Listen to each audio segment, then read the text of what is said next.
Because as I think about just very, very specific people, and I guess the image that comes to my mind is um, people just who aren't white, people who aren't affected by what a lot of people would associate with white, just like capitalism, consumerism, materialism. Mine, Yeah. like Central America, an Indian tribe, I guess, an ancient civilization.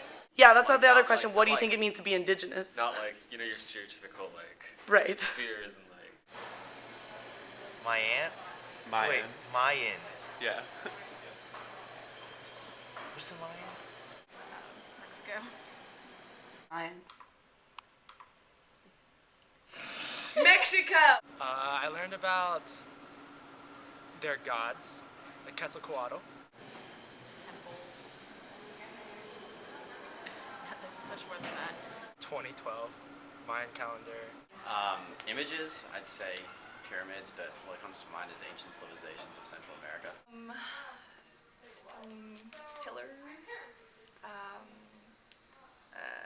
I guess colorful garments. Gold. I think of the Mayans, I just think of, what I learned in probably middle school history, so not too much. I feel like one of them were really good runners, right? The first word that pops into my head is native. I think of ancient empires in Mexico or around about there of the colonial Spanish people. Aztec, okay. Yeah, like indigenous from Mexico area. I think Mayan, I don't know where Mayans are from, but indigenous Americans. Being indigenous means like belonging to that land. Like you were like the first people on that land.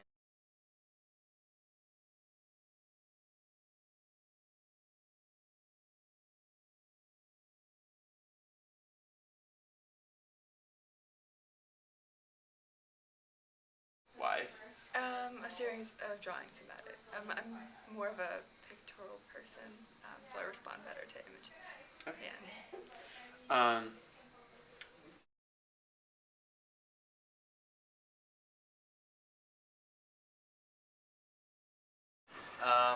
I'd say written history because it's like a whisper down the line. Things change when you tell them vocally, but if you're writing it down, unless somebody's editing it, it doesn't really change.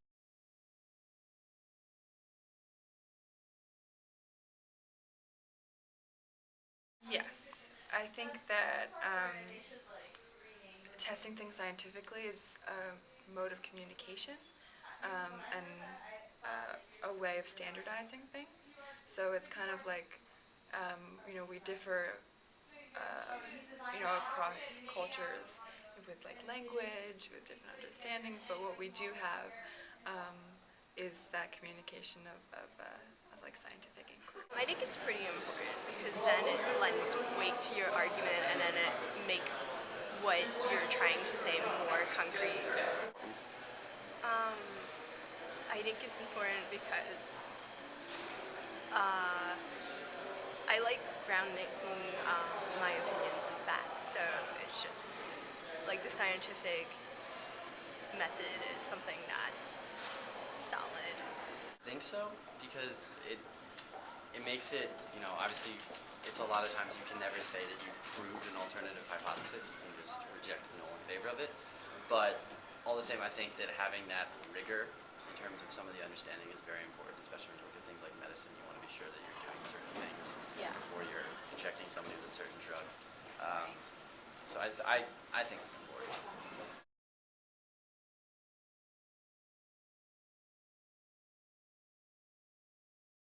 Is a combination, a give and take of the objective and the subjective. I think that both serve each other. So objectivity and I guess scientific thought and discovery comes from subjective thought, comes from individuality and creativity. I don't think it is not. Well, maybe if you were a robot or something, but personally, I think as humans, you can't.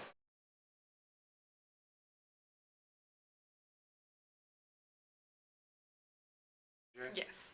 I would say no. Like, I'm more inclined toward the humanities, so the type of people I surround myself with and like the professors that I have don't give me that impression. A lot of people here have a skewed idea of success. Success is often measured in money, in career status and hierarchy, but I think that there's definitely a bigger spectrum. I think the humanities should be valued more, and I think that the give and take, between creativity and scientific thought should be given more credit.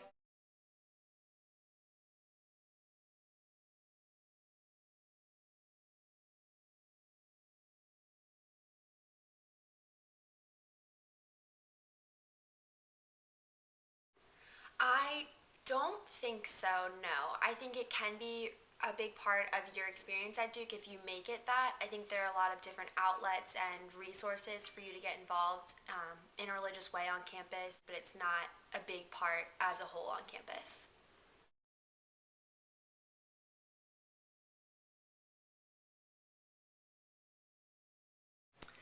I think we see a lot of this with athletics at Duke. I know that especially the male athletic teams, they get a lot more publicity and people know about them more than the female ones. I know that, for example, the basketball team at Duke is, like, the male basketball team is really, really good, and everyone knows about them. People tent for them and all this stuff to see them, whereas the women's team are arguably just as good as the men's, and people don't tent to see their games, and the stands at their games are usually not as full.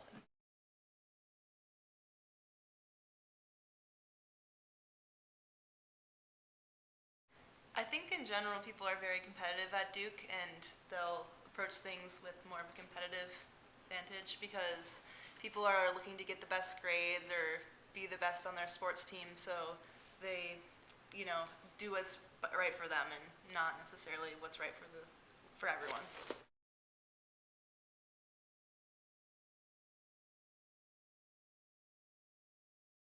I think that in earlier years, like when students are freshmen, the girls have more power, more asking right for who's going to hook up with who or who's going to date who. But then as they get older, as seniors, the guys have more power because the girls are viewed as less attractive options than the freshmen.